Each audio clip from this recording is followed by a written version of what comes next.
Salut les amis and welcome to this video. You know friends that the bridge crossing the Crimea to mainland Russia was attacked by Ukrainians. They used a drone, an amphibious drone to attack the bridge. Just a part of the bridge was destroyed and there was a huge traffic jam around the bridge. A lot of vehicles were blocked on either side and the Russians are trying their best to try to evacuate or see that these people cross from one side and the other. C'est ça l'actualité.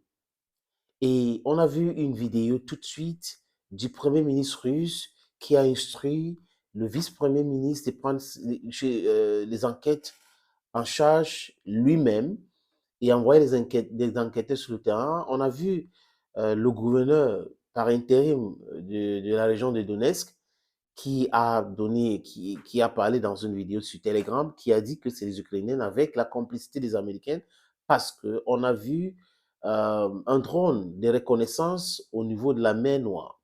C'est ce qu'ils ont dit, les amis. Et Poutine a donc organisé une réunion d'urgence avec tous les acteurs concernés, les ministres concernés, et il les a donné la parole. Ce que j'aime avec Poutine, les amis, vous allez comprendre un jour. C'est cette modestie, parce que les gens sont en train de raconter des histoires de n'importe quoi. Regardez ce qui se passe en Occident. C'est-à-dire que si c'est un président français qui organise les réunions avec ses ministres, c'est Monsieur le Président, Monsieur le Président. Aux États-Unis, Monsieur le Président, Mr. President, Mr. President, Mr. President. Mais en Russie, chers collègues, et on appelle Vladimir Poutine avec son nom, Monsieur Poutine, chers collègues. Comprenez un peu? C'est comme ça se passe là-bas. Bref, c'est un détail, mais ce détail est très, très important de le relever. Il a organisé une réunion de crise et il a demandé à ce gens-là concernés de tout faire pour sécuriser encore plus le pont. Vous savez qu'il y avait un attentat, c'est pas vraiment... il y a des failles dans tout appareil sécuritaire, donc il ne faut pas penser que nous sommes au ciel avec Dieu. C'est Dieu seul qui peut protéger les gens de façon fiable, mais avec les hommes, il y a toujours des failles. Il n'y a aucun pays dans le monde qui ne peut pas subir cela. Aucun pays, ça n'existe pas sur la terre. Mais seulement l'ampleur que les autres ou les uns et les autres ont voulu, ça n'a pas pris parce que la plupart des attaques ont été repoussées. Et là, la riposte, parce que quand j'ai écouté cette réunion, ou du moins la vidéo de cette réunion, j'ai vu dans les yeux de Poutine, très calme, pondéré, qu'il y aura une riposte massive. Riposte massive. Attendez, pourquoi, mes amis? Vous savez que les Russes ont dit que votre accord sera lié là, nous ne sommes plus dedans, n'est-ce pas? Et ça continue comme ça. Ça va aller un peu plus loin maintenant parce qu'ils vont aussi réagir. Les amis, je vous suggère donc de regarder la vidéo de Vladimir Poutine en réunion d'urgence avec les ministres concernés.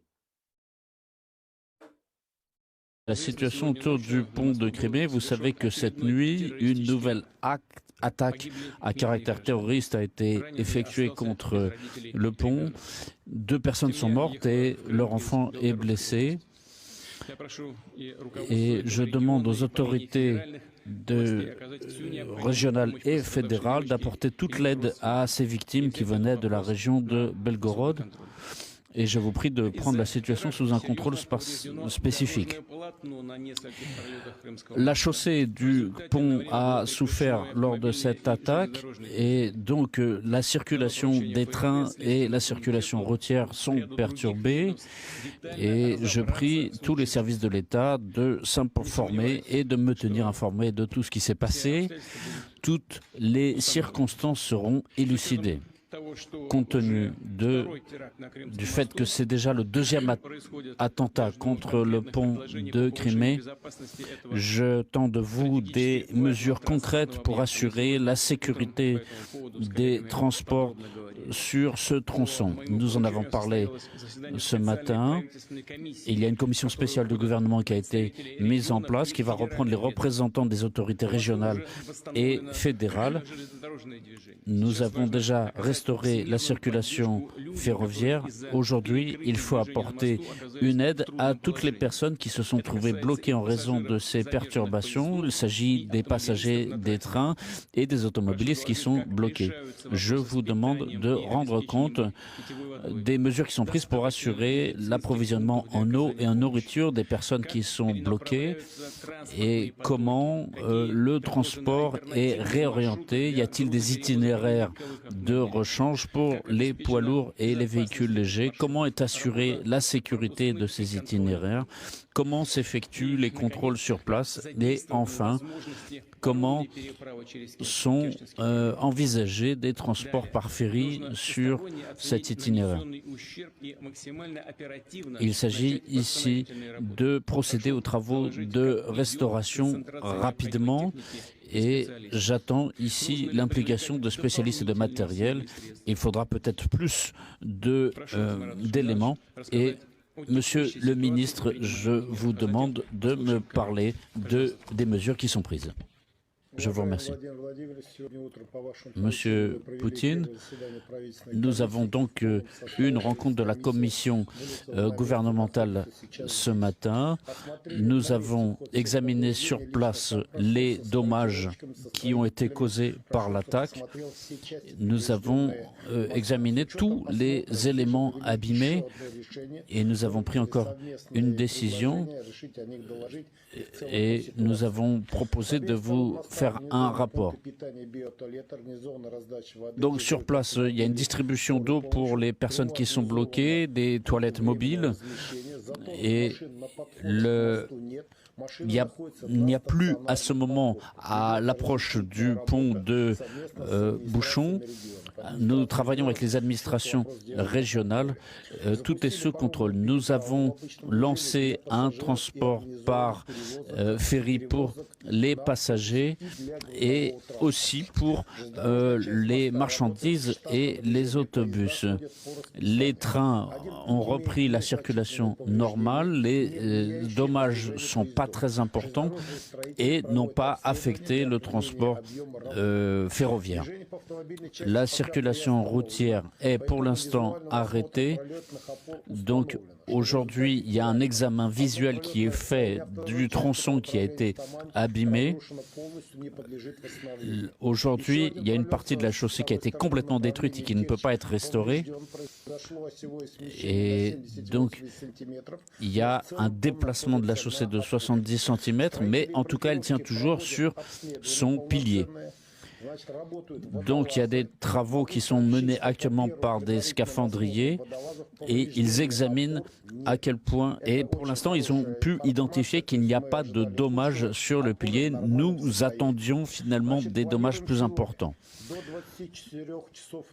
Jusqu'à minuit, il y aura un renforcement des appuis.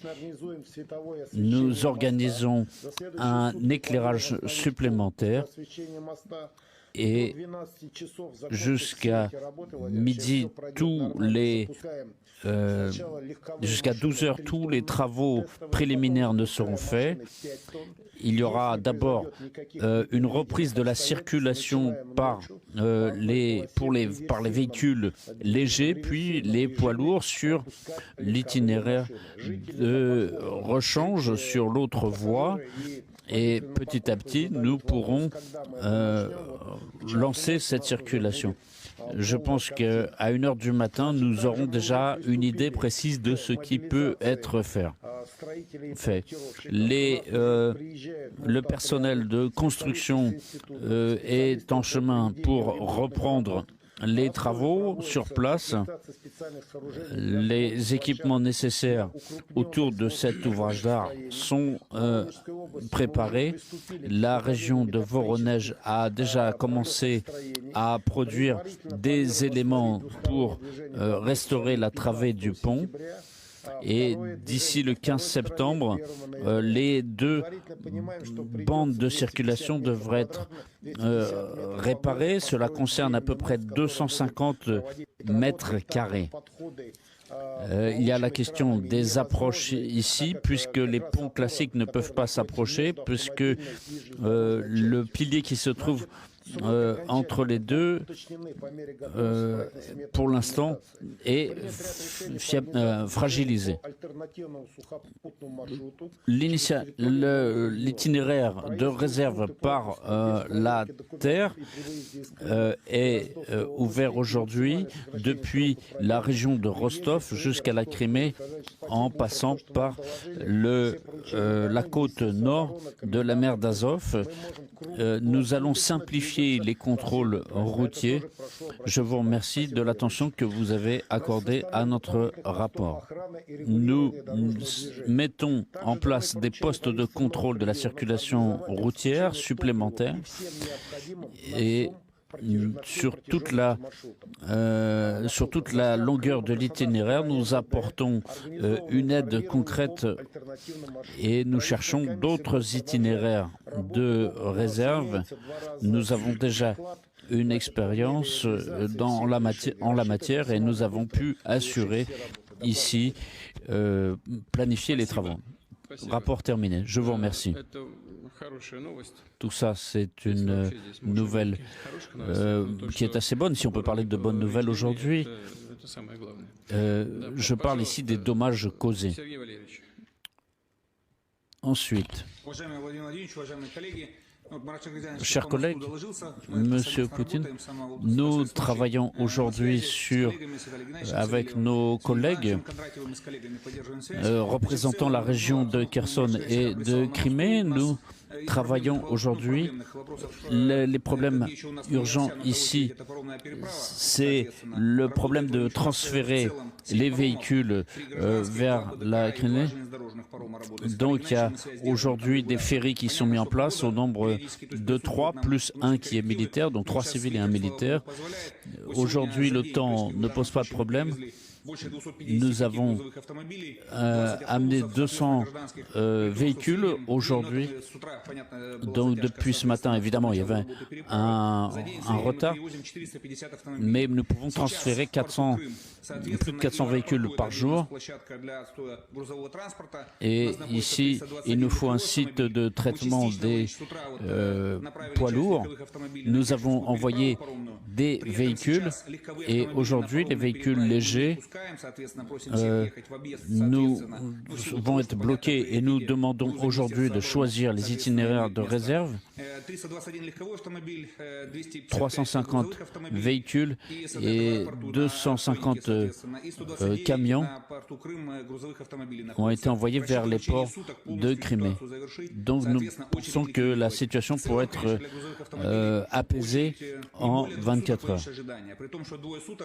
Pendant 2 jours, le port de Crimée a assuré une distribution d'eau gratuite pour les gens. Il y a plusieurs autobus qui assurent les transports de rechange. Il y a des toilettes biologiques mobiles qui ont été installées. Donc aujourd'hui, nous diffusons le maximum d'informations sur le site du ministère des Transports de la République de Crimée. Nous avons reçu beaucoup d'appels de touristes qui étaient inquiets sur la ligne directe. Ce sont surtout des questions d'information générale. Mais grâce à votre décision, nous, au niveau de Jankoï, nous mettons des postes de surveillance supplémentaires. Sur certains itinéraires, il y a très peu de circulation. Par exemple, à un point précis, 51 véhicules, c'était l'équivalent à une circulation quasiment nulle.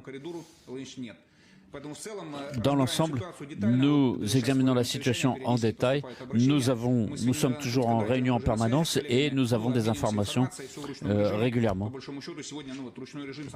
Et aujourd'hui, cette intervention directe que nous faisons pour prendre des mesures concrètes est pour l'instant efficace et je pense que nous allons remettre la situation en état.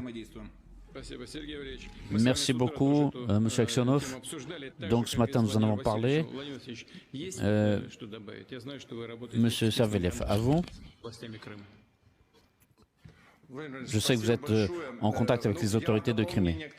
Oui, pour compléter ce qui a été dit, je dirais que sur toute la durée, nous avons aujourd'hui des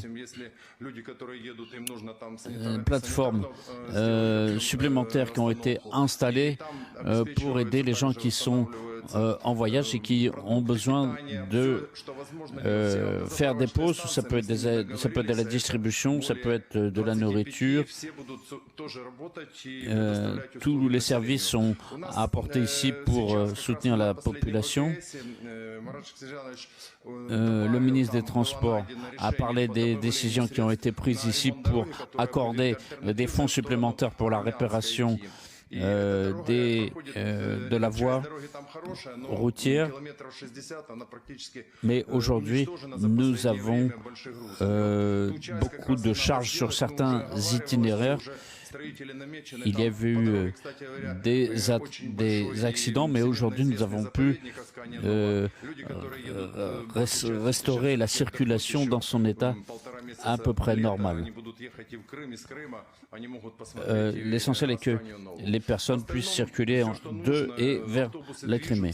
Les itinéraires par autocar se poursuivent et tout va dans le sens que vous avez demandé. Merci pour l'aide. À vous, ensuite. Monsieur Poutine, oui, il y a exactement une demi-heure, je suis revenu du pont de Crimée. J'ai vu de mes yeux la situation. Aujourd'hui, j'ai pu parler avec les gens qui essaient d'une manière ou d'une autre d'aller en Crimée. Nous essayons d'assurer des conditions normales pour ceux qui veulent se déplacer en véhicule léger ou en véhicule de transport. Nous avons mis en place 4 itinéraires de ferry pour compenser. Donc nous avons mis en place des parkings spéciaux pour que les gens puissent accéder, attendre normalement le transfert en ferry dans des situations normales. Et notamment sur ces parkings, il y a des cuisines temporaires qui ont été installées pour que les gens puissent bénéficier de nourriture et d'eau et de moyens sanitaires. Aujourd'hui, nous utilisons 750 véhicules qui sont sur ce parking temporaire. Si nécessaire, nous augmenterons le nombre de parkings pour qu'il y ait 5000 véhicules qui puissent attendre. Et nous cherchons aussi à informer toutes les personnes qui sont en trajet aujourd'hui, pour éviter une trop grande accumulation de véhicules au même endroit. Nous sommes affectés et informés justement de cette situation. Nous, notamment, il y a des gens par exemple qui sont avec des petits-enfants. On cherche à faire en sorte que les gens ne soient pas bloqués et que les personnes puissent être hébergées dans des hôtels.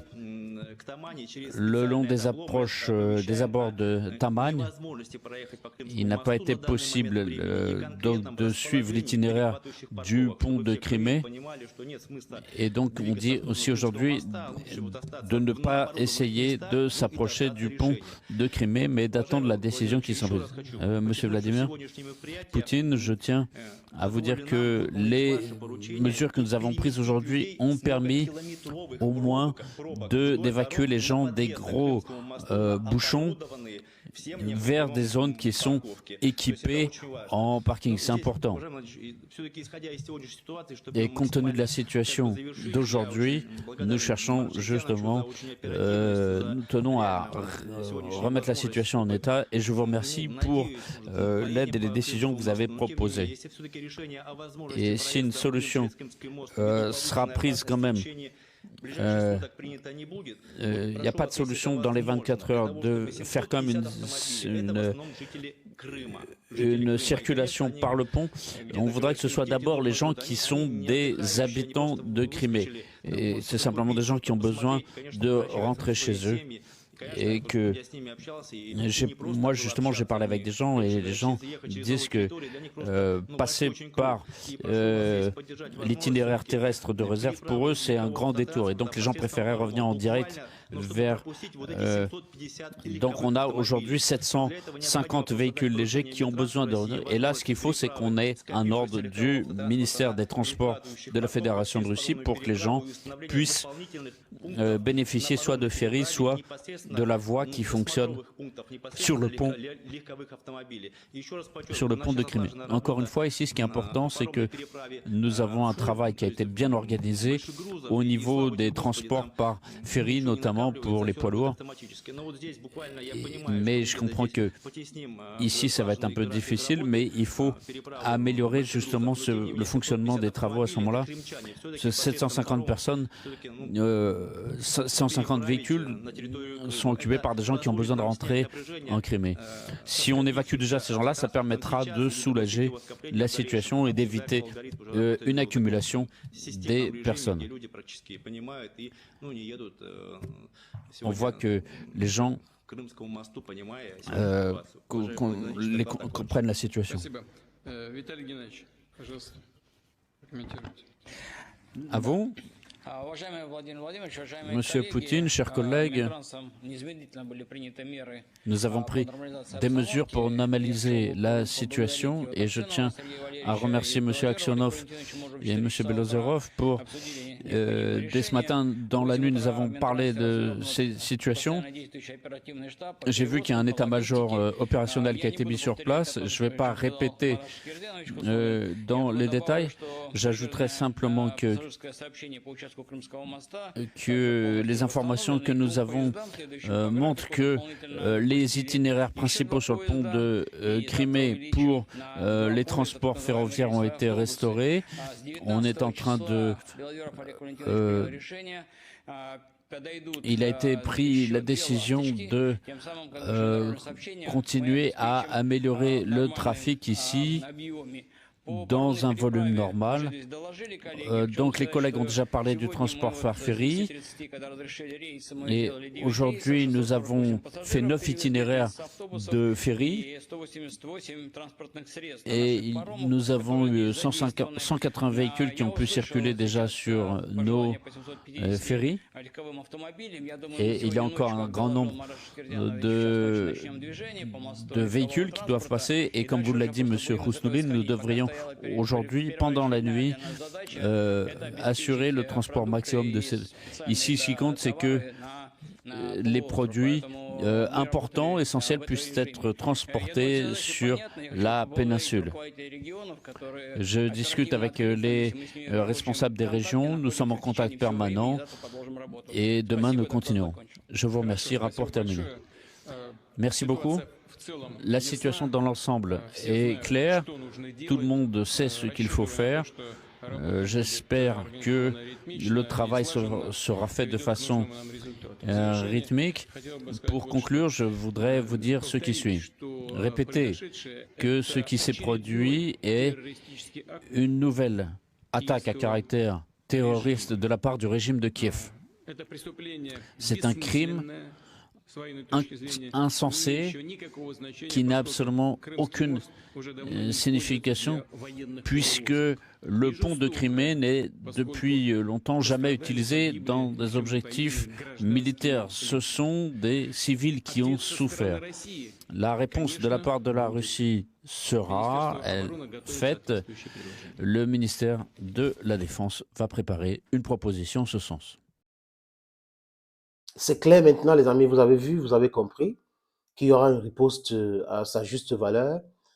C'est malheureux que ça continue comme ça. J'aurais aimé sincèrement qu'il y a la paix, il y a les pourparlers de la paix, mais seulement, j'ai dit, dans cette situation actuelle, les Africains devaient ouvrir les yeux pour voir l'injustice dans le monde, pour voir que ceux qui parlent de la justice, qui parlent de l'humanisme, l'humanité et autres, ne les aiment pas en tant que tels. Leur but, c'est la déstabilisation et la réappropriation de biens africains, des matériaux africains, de la sous-sol africaine. Congo, on peut citer le Congo, on peut citer, et il faut l'unité de l'Afrique. C'est très important. Les Africains aujourd'hui devraient commencer à parler de leurs frères qui sont aux États-Unis, qui sont dans les îles Caraïbes, pour que ces frères-là reviennent rejoindre l'Union africaine, parce que ce sont des Africains. Et nos frères aussi devraient commencer à penser l'indépendance. It's very important. Oui, parce que la pression de l'Afrique et la pression de ces îles-là vont faire en sorte que ces différents pays colonialistes lâchent du lest. Thank you, friends, for watching this other video. God bless you. Bye-bye.